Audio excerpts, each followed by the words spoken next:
अस्सलाम वालेकुम। मैं प्रोफेसर शमीम अहमद अपने YouTube channel forum for secular democracy and social justice पर आप लोगों से मुखातिब हूँ।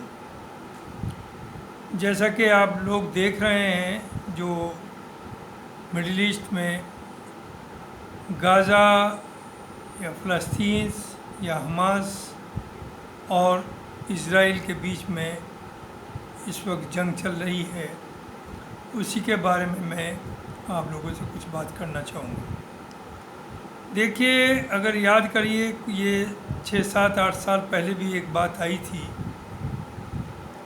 गाज़ा ने कुछ अरब कंट्रीज से डिस्कशन किया था कि let us have peace treaty और फ़लस्तीन स्टेट को आप भूल जाए। और उस बार तकरीबन ये खुलकर के बात आ गई थी कि इज़राइल का एक ड्रीम है, ग्रेटर इज़राइल का concept, to realize greater Israel, जिसका मतलब ये है कि गाज़ा पट्टी और वेस्ट बैंक दोनों को इज़राइल का हिस्सा बना दिया जाए और जो फ़लस्तीन्स हैं उन्हें सिनाई में जो बॉर्डर मिलता है इजिप्ट का, रेगिस्तान, वहाँ जा कर के बसा दिया जाए। यानी पूरा जो फ़लस्तीन है और इज़राइल है, इस वक्त जो so called Palestine means West Bank and Gaza strip, ये सब पूरा इलाका इज़राइल को दे दिया जाए या इज़राइल का हो जाए। और फ़लस्तीन्स को इजिप्ट का जो इज़राइल से मिलने वाला बॉर्डर है, वहाँ सिनाई डेजर्ट कहते हैं, वहाँ सेटल कर दिया जाए। तो वहाँ रह कर के ज़ाहिर है यहाँ भी हॉस्टेज हैं, वहाँ भी वो हॉस्टेज रहेंगे। और इतना बड़ा मुल्क है, इतना स्ट्रॉन्ग मुल्क है इजिप्ट, उसमें ज़ाहिर है ना इनकी कोई आवाज़ सुन पाएगा, ना ये अपना दुख किसी से कह पाएंगे। अब तो किसी तरह से कह भी लेते हैं। तो ये बहुत बड़ा प्लान था। उसी डायरेक्शन में मैं ये समझता हूँ कि जो जंग चल रही है उसी चीज़ को रियलाइज़ करने के लिए। अगर आप याद करिए, ये काफ़ी मीडिया में आई है कि हमास को किसने खड़ा किया था। हमास को खड़ा किया था अमेरिका और इज़राइल दोनों ने मिलकर के, जो उस वक्त आपका यासिर अराफत की बहुत बड़ी पार्टी थी, उसे कमज़ोर करने के लिए। और अभी भी जो जंग हुई है, अभी भी जो मिसाइल्स या जो भी कुछ मारा है, चारों तरफ से घिरा हुआ गाज़ा, उन्हें 16 साल से लिमिटेड पानी है, लिमिटेड दवाई है, लिमिटेड कंस्ट्रक्शन की चीज़ें हैं, लिमिटेड दूध है, हर चीज़ लिमिटेड। बिजली उस गर्म इलाके में 4 आवर से दी जाती है। पानी भी लिमिटेड, जो मिनिमम पॉसिबल उनका रिक्वायरमेंट पूरा हो। किसी तरह की सहूलियत नहीं, उनके पास एयरपोर्ट नहीं, उनके पास अपना पोर्ट नहीं। इस हालत में वो सरवाइव कर रहे थे। जबकि 2006 में जब इलेक्शन हुआ तो ये हमास, ये एक पार्टी थी, इनकी मेजॉरिटी सीट्स आई, लेकिन बैकिंग इज़राइल की और अमेरिका की थी, तो उन्हें पावर नहीं दी गई। लिहाजा उन्होंने एक तरफ आकर के गाज़ा के ऊपर अपना रूल चलाया और कुछ लोगों ने इसे रिकॉग्नाइज किया, कुछ ने नहीं। तो उसी डायरेक्शन में ये बताइए, इतना भारी भरकम, जिसकी इंटेलिजेंस दुनिया में सबसे ऊपर, जिसकी मिलिट्री सबसे ऊपर, और इन लोगों ने उनके ऊपर अटैक कर दिया, हमास ने। तो देखिए, जहाँ तक अटैक का है, वो तो जो उनकी सफरिंग थी, उनका रिएक्शन तो आना था, दुनिया उन्हें भूल गई। लेकिन हाँ, इनोसेंट लोगों को मारना एक गुनाह है और मना है, और किसी भी जंग में इस चीज़ का ध्यान रखना चाहिए कि इनोसेंट लोग ना मरे, बल्कि उनके बचाने का तरकीब निकालनी चाहिए। यानी हो तो इसमें भी लगता है कि कहीं ये कोई मिली भगत तो नहीं थी कि हमास अटैक करेगा और इस प्रीटेक्स्ट पर हम जो हैं गाज़ा को टेक ओवर करेंगे। जिस तरह से अटैक हुआ, no doubt nobody could imagine, जिसकी इतनी पावरफुल एयरफोर्स है, इतनी पावरफुल मिलिट्री है, इतनी पावरफुल इंटेलिजेंस है, कि कुछ घंटों में उन्होंने 5000 रॉकेट्स मारे, सैकड़ों लोगों को बंधक बना के ले आए।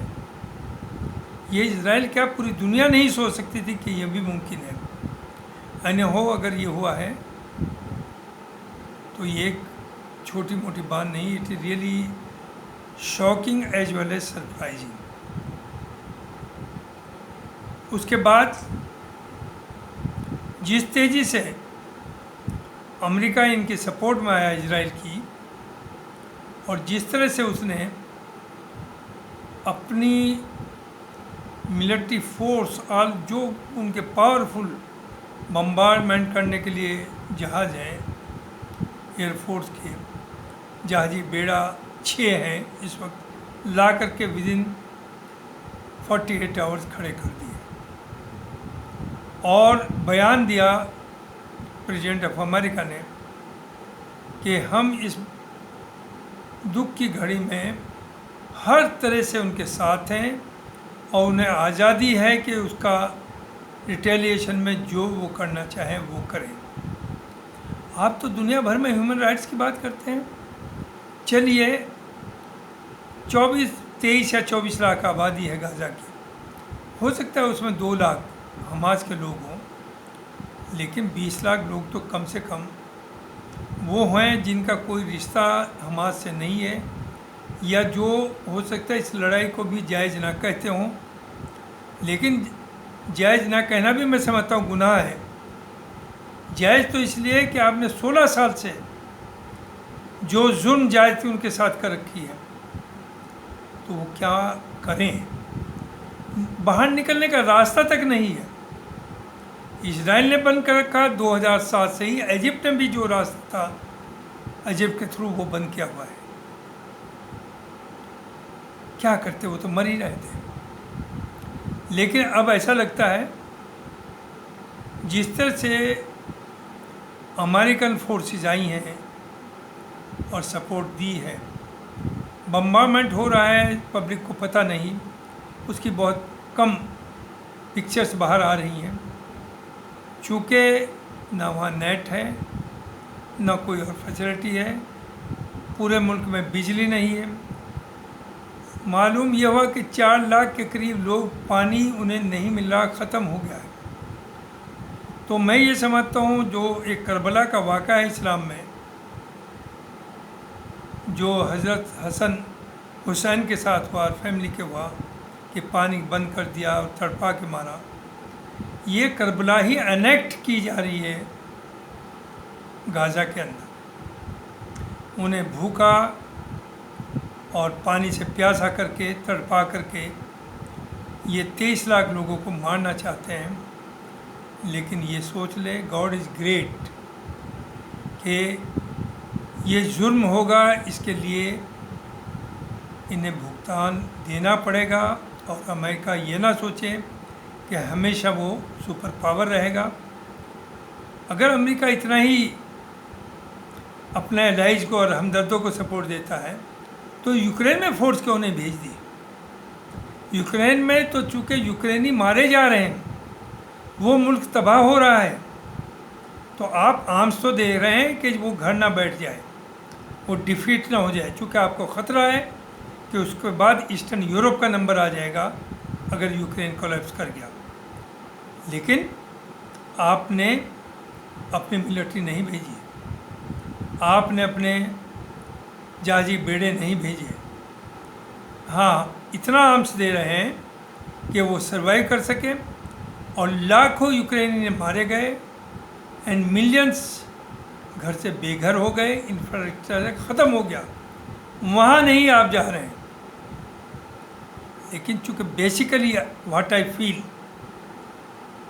The western countries, not the public तो अभी वहाँ बहुत ईमानदारी की बातें कर रही है, बहुत अच्छी बातें कर रही है, सुलह की बातें कर रही है, लेकिन जो गवर्नमेंट्स रही हैं they are anti Islam. Saudi का ले लीजिए, सऊदी के ऊपर अटैक हुए कई बार, हुतीज ने किया, और सऊदी को बार बार ये कहा गया है कि आपका सबसे बड़ा दुश्मन ईरान है, और उन्हें एश्योरेंस भी दी गई कि अगर आप पे कोई मुसीबत है तो हम खड़े हैं। लेकिन जब हुतीज ने 3 बार अटैक किया, क्या अमेरिका ने अपनी फोर्सेस भेजी? क्या एयरफोर्स भेजी? क्या ग्राउंड फोर्स भेजी? नहीं भेजी, चूँकि आप basically you are enemy of Islam. आप नहीं चाहते कि मुसलमान पनपे, और उन पर दबाव दे करके, उन्हें ब्लैकमेल करके उनकी वेल्थ पे भी आप कब्ज़ा कर रहे हैं और उनकी जहनीत पे भी कब्ज़ा कर रहे हैं। अब यही मसला लीजिए, there are around 67 Muslim countries, उसमें से चंद कंट्रीज ही बोल पा रहे हैं जो अमेरिका के कंट्रोल में नहीं, या ये कहिए सऊदी की एड पर डिपेंडेंट नहीं है। बाकी जो कंट्रीज़ हैं, मुस्लिम कंट्रीज़, वो गरीब हैं, उन्हें सऊदीया नो डाउट फाइनेंशियल हेल्प देती है, उनके डेवलपमेंट के लिए देती है। तो ज़ाहिर है जब आप एड लेंगे तो आप तो सऊदी की तरफ देखेंगे कि वो जो स्टैंड लेंगे वो हम स्टैंड लेंगे। सऊदी ने हमास को कोई किसी भी तरह की सपोर्ट अनाउंस नहीं की, लेकिन ये भी है कि वो इजराइल के साथ भी खड़ा नहीं हुआ, इज़ न्यूट्रल। और न्यूट्रल होना भी कभी कभी ज़रूरी है, क्योंकि अगर आपको दोनों पार्टी से कम्युनिकेट करना है, कम्युनिकेशन मेंटेन करना है, और यू बिकम ए पार्टी, तो फिर बड़ा मुश्किल हो जाता है। लेकिन यूएई और Bahrain, they stood for Israel, गौर करिए। और इस मैसेकर में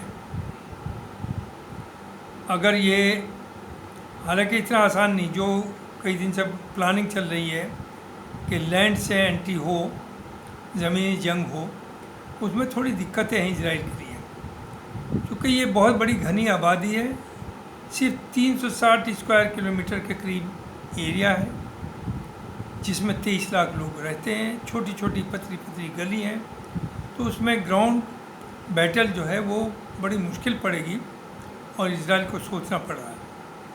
लेकिन उनका मकसद जो है इस वक्त कि स्टारवेशन हो जाए, भूखे मर जाए, पानी ना हो, बिजली ना हो, वो चाहते हैं majority of them are killed, they die, और उसके बाद हम गाज़ा को अपना हिस्सा बना लें। इस वक्त सिर्फ 25 जो टोटल एरिया अरब्स का था, फ़लस्तीन का था, उसका 25% एरिया जो है वो फ़लस्तीन के पास है, और 75% एरिया पर ऑलरेडी इजराइल का कब्ज़ा है। तो इस फेज़ में जो मैं समझ रहा हूँ, इनका प्लान है वेस्ट बैंक को नहीं छुएंगे अभी, गाज़ा पे कंट्रोल करें और गाज़ा को अपना एक हिस्सा बना करके डिक्लेयर कर दें, दिस इज आवर टेरिटरी। और जैसे इजराइल में ऑलरेडी 10-12% मुसलमान रहते हैं, अरब्स रहते हैं, वैसे ठीक है, इसमें भी थोड़े बहुत जो बचेंगे they will be part of Israel. लेकिन ये यहाँ नहीं रुकेगा, नेक्स्ट मूव जो होगा वो वेस्ट बैंक को लेने का होगा, और इस वेस्ट बैंक को लेने में this is what I feel, और जो मीडिया की पुरानी अगर निकाली उससे पता चल रहा है कि उस सब में majority of Arab states will give the consent, चूँकि वो भी फ़लस्तीन से थ्रेटन फील करते हैं। फ़लस्तीन में डेमोक्रेसी है, दे आर डेमोक्रेट, वहाँ मोनार्की नहीं लोगों में है, डिक्टेटरशिप नहीं है। तो अरब कंट्रीज़ में तो 99% कंट्रीज़ में बारिंग फ्यू डिक्टेटरशिप है, तो उन्हें ये लोग पसंद नहीं हैं, और कोई नहीं चाहता इन्हें लेने के लिए भी, इसलिए कि दे में कर, और उनकी आदत है डेमोक्रेटिक बातें करने की, डेमोक्रेसी में वो है, तो उन्हें लेना भी नहीं चाहता, और दे फील थ्रेटन बाई फ़लस्तीन। और अब अरब्स के जहन में भी यही है कि let them be wiped out, दुनिया के नक्शे में इनका वजूद ख़त्म हो जाए और कभी भी आइंदा ये बात आई ही नहीं कि फ़लस्तीन कुड बी द कंट्री।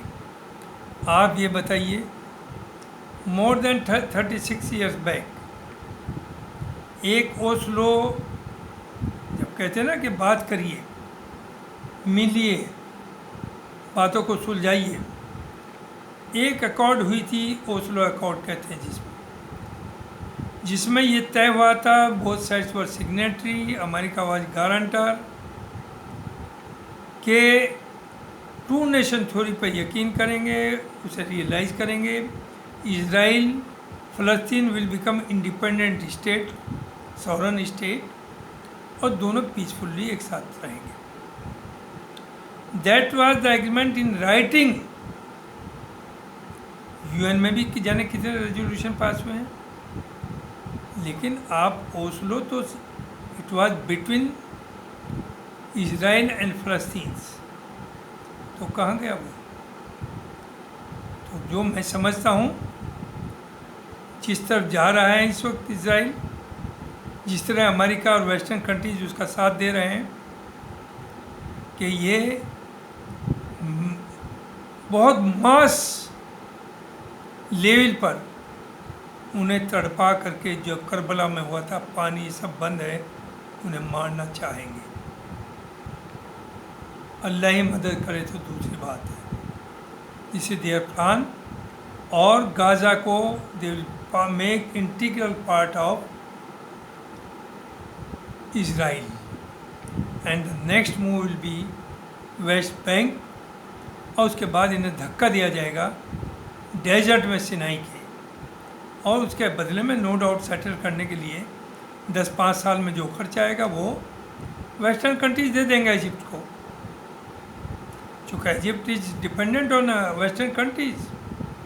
जो मौजूदा हुकूमत है, मुर्सी 60 साल के बाद 80% वोट ले करके इजिप्ट में जीता, उनने डेमोक्रेसी की बात करी, और अमेरिका और कुछ अरब कंट्रीज ने मिल करके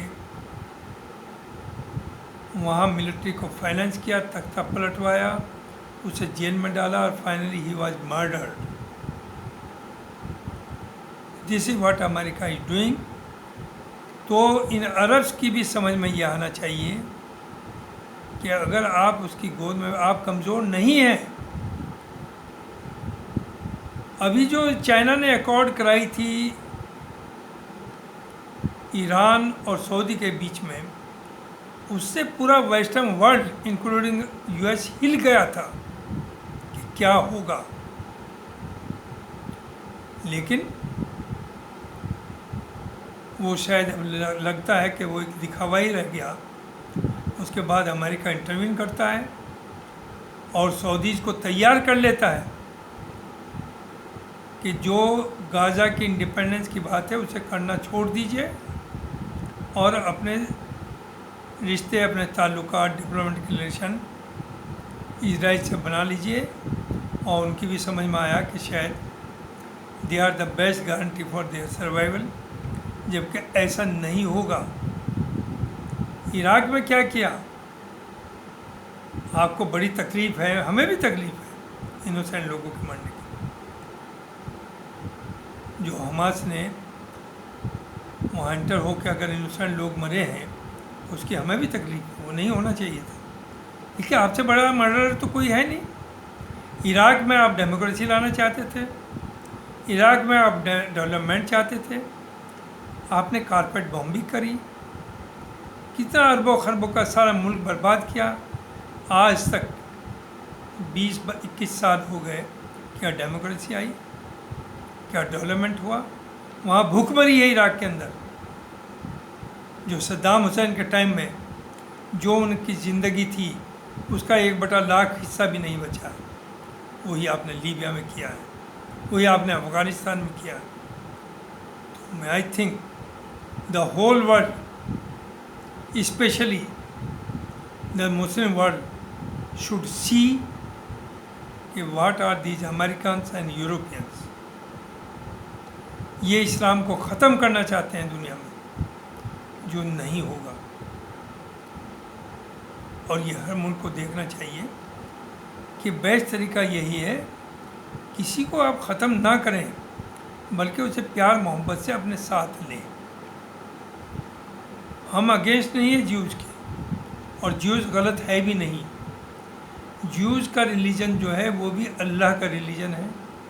उनके प्रॉफिट मुसलमानों के भी प्रॉफिट हैं। अगर हम उन्हें प्रॉफिट ना माने तो हम मुसलमान ही नहीं। तो we can not be enemies of Jews. लेकिन जिसे जियोनिज्म कहते हैं वो गलत है, जो वो कर रहे हैं वो गलत है। सब ज्यूज एक जैसे नहीं, यह इसे कहते हैं। फिर भी कुछ हद तक इजराइल में डेमोक्रेसी है। वहाँ की प्रेस में एक बहुत बड़ा सेक्शन है जो इजराइल के इस स्टैंड के वहाँ भुखमरी हो, चारों तरफ से बंद कर दिए हर चीज़, सब रास्ते बंद कर दिए गाज़ा के। वो उन्हें क्रिटिसाइज़ कर रहा है और उन्हें जायज़ नहीं ठहरा रहा है। अमेरिका में अमेरिकन गवर्नमेंट इज सपोर्टिंग, लेकिन पब्लिक वहाँ सड़कों पे आ रही है। वो फ़लस्तीन के सपोर्ट में आ रही है। और रही टेररिस्ट का एक उसके ऊपर स्टिकर लगा देना, क्या अमेरिका ही ठेकेदार है कि जिसे चाहे वो टेररिस्ट कहते हैं और पूरी दुनिया उसे कहे अरे साहब ये तो टेररिस्ट है। हमास कैसे टेररिस्ट है? हमास किस कंट्री में जाकर के टेरर क्रिएट कर रहा है? हमास का झगड़ा है सिर्फ इजराइल से, और वो भी झगड़ा सिर्फ इतने है कि जो आपने वायदा किया, आपने उनकी ज़मीन के ऊपर कब्ज़ा किया, यू आर द ऑक्युपायर्स, लेकिन तब भी उन्होंने आपको एक्सेप्ट किया। तो दिस व्हाट दे वांट कि जो भी चाहें दुनिया पूरी बैठ करके उन्हें एक कोने में एक मुल्क दे जिसे वो अपना एक मुल्क कह सकें, उसे वो डेवलप कर सकें, जो अपनी वहाँ के लोग चाहते हैं वो कर सकें। लेकिन आपको एक्सेप्टेबल नहीं है। तो ये मुझे कहना था। हालात ज़रूरत से ज़्यादा बुरे हैं। ये जो मैंने ओस्लो अकॉर्ड की बात की, ये 1993 में हुई थी, 30 ईयर्स बैक। और आज तक ना अमेरिका ने उसे, जब भी कोई झगड़ा होता है अमेरिका बीच में आएगा, no no no no we believe, कहेंगे हम टू स्टेट थ्योरी में यकीन करते हैं। आप धोखा दे रहे हैं लोगों को, आप झूठ बोलते हैं। आपको शर्म आनी चाहिए। आप भी उसी पैगंबर को मानते हैं जिसके ऊपर अल्लाह ने अपनी किताब भेजी, हज़रत ईसा, जो इंसानियत को बदलने के लिए आए, जो उन्होंने इंसानियत का पैगाम दिया। आपको ये सब अच्छा नहीं लगता। आप पूरी दुनिया पर राज करें, America is mighty country no doubt, लेकिन सबको साथ लेके चलिए, सबके दुख का एहसास करिए। बस यही मुझे कहना था। बहुत बहुत शुक्रिया।